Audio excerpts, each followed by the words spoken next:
Hi friends, welcome to my channel. ഇന്ന് ഞാൻ ഉണ്ടാക്കാൻ പോകുന്നത് ഒരു പൂരപ്പൊടിയാണ്. ചിലർ അവലോസ് പൊടി എന്നൊക്കെ പറയും. ഞാൻ എടുത്തിരിക്കുന്നത് 1 കപ്പ് പൊന്നിയരിയാണ്. ഇത് 3-4 മണിക്കൂർ നമുക്ക് വെള്ളത്തിലിട്ട് കുതിർത്താൻ വെക്കാം.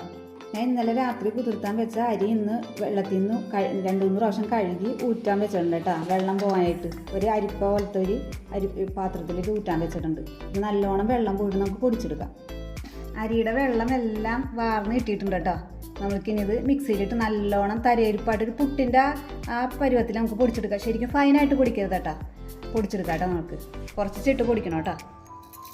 മിക്സിയിലേക്ക് കുറച്ച് ചിട്ട് നമുക്ക് പൊടിച്ചെടുക്കാം.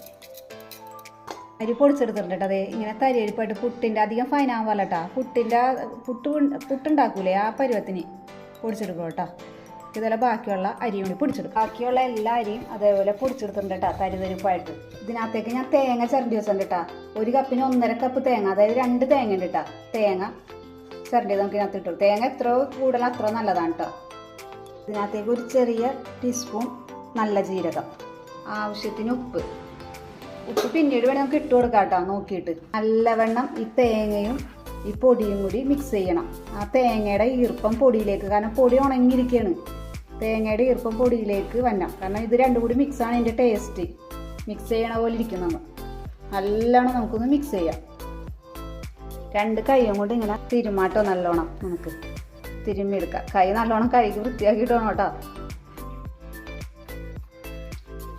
നല്ലോണം തിരുമ്മിക്കൂടാല്ല, തേങ്ങയുടെ മണമനുണ്ട്. എല്ലാം വിളഞ്ഞ തേങ്ങ കൊണ്ട് ഇതിനെടുക്കാനായിട്ട് തേങ്ങയും അരിപ്പൊടിയും കൂടി. കാരണം അരിപ്പൊടി ഉണങ്ങിയിരിക്കുകയാണല്ലോ, അപ്പോൾ ആ പച്ചത്തേങ്ങയുടെ തേങ്ങാപ്പാൽ ശരിക്കും പിഴിഞ്ഞ് ആ പാലൊക്കെ കൂടി ഇറങ്ങി, തേങ്ങയുടെ ഇതൊക്കെ ഇറങ്ങി നല്ലോണം പൊടിയിലേക്ക് വരും. ആ ജീരകത്തിൻ്റെ മണവും ഉപ്പും എല്ലാവരും കൂടി നല്ലോണം മിക്സ് ചെയ്ത് നല്ലോണം തിരുമ്മി കൂട്ടാട്ടെ. സമയത്ത് തിരുമുന്നതിലാണ് ഈ പൂരപ്പൊടിയുടെ ടേസ്റ്റ് ഇരിക്കണേ. ഇത് തിരുമ്മുമ്പോൾ എപ്പോഴും വലിയ മുറത്തിലോ ഇങ്ങനത്തെ വലിയൊരു പാത്രത്തിലോ ഇട്ട് തിരുമണം കേട്ടോ. നമ്മ എൻ്റെ കയ്യിലിരിക്കണ പണ്ടത്തെ പാത്രം കൊണ്ട് കൊടുത്താൽ ചിലവർ ഈ സമയത്ത് ചുവന്നുള്ളിയൊക്കെ അരിഞ്ഞിടും. ഞാൻ അങ്ങനെയൊന്നും ചെയ്യാറില്ല. നല്ലോണം മിക്സ് ചെയ്തിട്ടുണ്ട് കേട്ടോ. തേങ്ങയുടെയും ജീരകത്തിൻ്റെ ഒക്കെ നല്ല സ്മെല്ല് തന്നെ ഉണ്ട്. നമുക്കിനി ഇതൊരു തട്ടിപ്പൊത്തി ഒന്ന് വെക്കാം. അരിപ്പൊടിയുടെ കട്ടയൊക്കെ ഉടച്ച് നല്ലോണം തിരുമ്മിയെടുക്കണം കേട്ടോ. എന്നിട്ട് നമുക്കൊന്ന് തട്ടിപ്പൊത്തി വെക്കണം. 1 മണിക്കൂറെങ്കിലും വെക്കണം. 1 മണിക്കൂർ കൂടുതൽ വെക്കരുത്, കാരണം ഇത് വളിച്ചോന്ന് തേങ്ങ ഉള്ളാരണം. 1/2 മണിക്കൂറോ 1 മണിക്കൂറോ വെക്കണം കേട്ടോ. അതിൽ കൂടുതലാവരുത്. നമുക്കൊന്ന് തട്ടിപ്പൊത്തി വെക്കാം. ഇനി ഇതേപോലെ ഞാൻ തട്ടിപ്പൊത്തി വെച്ചിട്ടുണ്ട് കേട്ടോ. കറുത്ത കാണുന്നത് തേങ്ങാക്കൊത്തുകളാണ് ചിരണ്ടി. ഇപ്പം ആവശ്യമില്ലാത്തവർക്ക് അത് കളയും. എനിക്കത് ഇഷ്ടമാണ് അങ്ങനെ തേങ്ങാക്കൊത്തൊക്കെ ചിരണ്ടി കിടക്കണത്. ഫ്രൈ ചെയ്ത് കിട്ടുമ്പോൾ പൂരപ്പൊടി ഉണ്ടാക്കുമ്പോൾ കടിക്കണത് രസമാണ്. ഇഷ്ടമല്ലാത്തവർക്ക് അത് അവോയ്ഡ് ചെയ്യാം കേട്ടോ. നമുക്കിനി ഇതൊരു 1/2 മണിക്കൂർ 1 മണിക്കൂർ റെസ്റ്റ് ചെയ്യാൻ വെക്കാം. ഒന്ന് മൂടി വെക്കാം കേട്ടോ. പൂരപ്പൊടി വറക്കാനായിട്ട് അടുപ്പിൽ ഒരു ഉരുളി വെച്ചിട്ടുണ്ട്. അത് ചൂടാകുന്ന സമയം കൊണ്ട് നമുക്ക് പൊടി ഒന്ന് മിക്സ് ചെയ്തെടുക്കാം.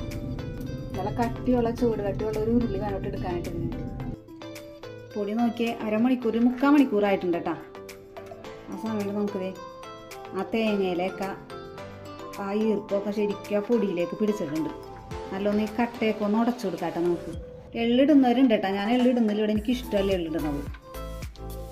കുറേ ഉണ്ടാക്കുന്നവർക്ക് കടയിൽ കൊണ്ടുവന്ന് പൊടിപ്പിക്കാരി. നമുക്കിനി ചൂടായ ഉരുളിയിലേക്ക് ഇട്ട് കൊടുക്കാം കേട്ടോ. ഇത് ഉരുളിയിലേക്ക് ഇട്ട് കൊടുക്കാം കേട്ടോ.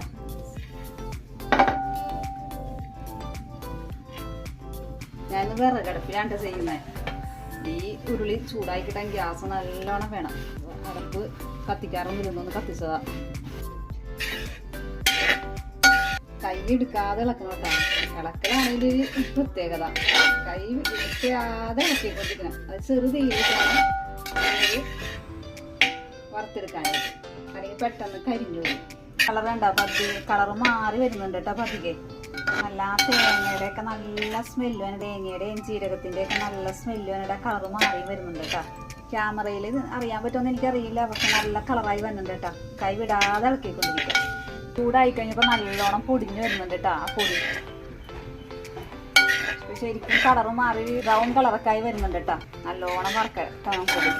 തേങ്ങയുടെയും അരിപ്പൊടിയുടെ ഒക്കെ കളർ മാറി വരുന്നുണ്ട് കേട്ടോ. നിങ്ങൾക്ക് അറിയാൻ പറ്റുന്നുണ്ടോന്ന് എനിക്കറിയില്ല. ചെറിയ ഗോൾഡൻ കളറായിട്ട് വരുന്നുണ്ട് കേട്ടോ.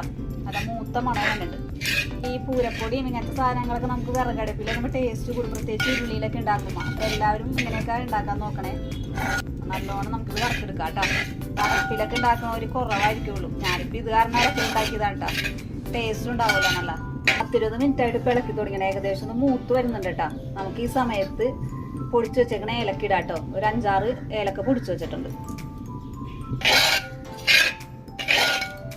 എള്ളിടാട്ടെ ഈ സമയത്തൊക്കെ നിങ്ങൾക്ക്. ഞാൻ ഇഷ്ടമല്ലാത്തതുകൊണ്ട് എള്ളിടാത്ത, എള്ളിടുന്നവർക്ക് എള്ളിടാം. ഗോൾഡൻ കളറായി മാറി വരുന്നുണ്ട് കേട്ടാ. ആ ജീരകത്തിന്റെ മേലക്കയുടെയും തേങ്ങയുടെ ഒക്കെ നല്ല മൂത്ത മണമനുണ്ട്. കണ്ടാൽ തന്നെ നിങ്ങൾക്കറിയാം ഗോൾഡൻ കളറായി വന്നേക്കുന്നുണ്ട. കൈ എടുത്താ കരിഞ്ഞു പോകും, കളറ് മാറും. കൈ എടുക്കാതെ നമുക്കിപ്പോ 30% ആയിട്ടുണ്ട് കേട്ടാ. നമുക്കിനി ലാസ്റ്റ് കാണിച്ചു തരാം റെഡി ആയി കഴിയുമ്പോ. ഏകദേശം റെഡി ആയി കഴിഞ്ഞിട്ടാ. നല്ല സ്മെല്ല്, എല്ലാത്തിനും സ്മെല്ലും അതിന്റെ പരിവായെന്ന് അറിയുമ്പോൾ നല്ല കിലുകിലാന്ന് സൗണ്ട് കേൾക്കുന്നുണ്ട് കേട്ടോ. നല്ല മുരിഞ്ഞ കിലുകിലാ നല്ല സൗണ്ട് കേൾക്കുന്നുണ്ട് ഇപ്പൊ. എല്ലാം തേങ്ങയും എല്ലാം ഫ്രൈ ആയി. ആ തേങ്ങ കൊത്തൊക്കെ കിടക്കുന്നുണ്ട്, അത് കടിച്ചിട്ട് നല്ല രസമാണ്. തേങ്ങയുടെയും ജീരകത്തിന്റെയും ആ അരിയുടെയും പൊടിയുടെ ഒക്കെ നല്ല മുരിഞ്ഞൊരു സ്മെല്ലാണ് ഇപ്പൊ. റെഡി ആയിട്ടുണ്ട് കേട്ടോ. 90% റെഡി ആയിട്ടാ.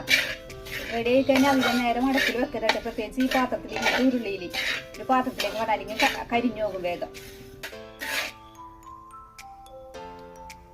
അടപ്പിൽ വറുത്ത ടേസ്റ്റി ആയിട്ടുള്ള പൂരപ്പൊടി റെഡി ആയിട്ടുണ്ട്. നമുക്കിത് വേറൊരു പാത്രത്തിലേക്ക് മാറ്റാം. എല്ലാവരും ശ്രദ്ധിക്കണം കേട്ടോ, ചെറുതിയിലിട്ടാണ് റെഡിയാക്കാനായിട്ട്. ഇനി വെച്ചുകൊണ്ടിരുന്നത് കരിഞ്ഞു, നമുക്ക് മാറ്റാം.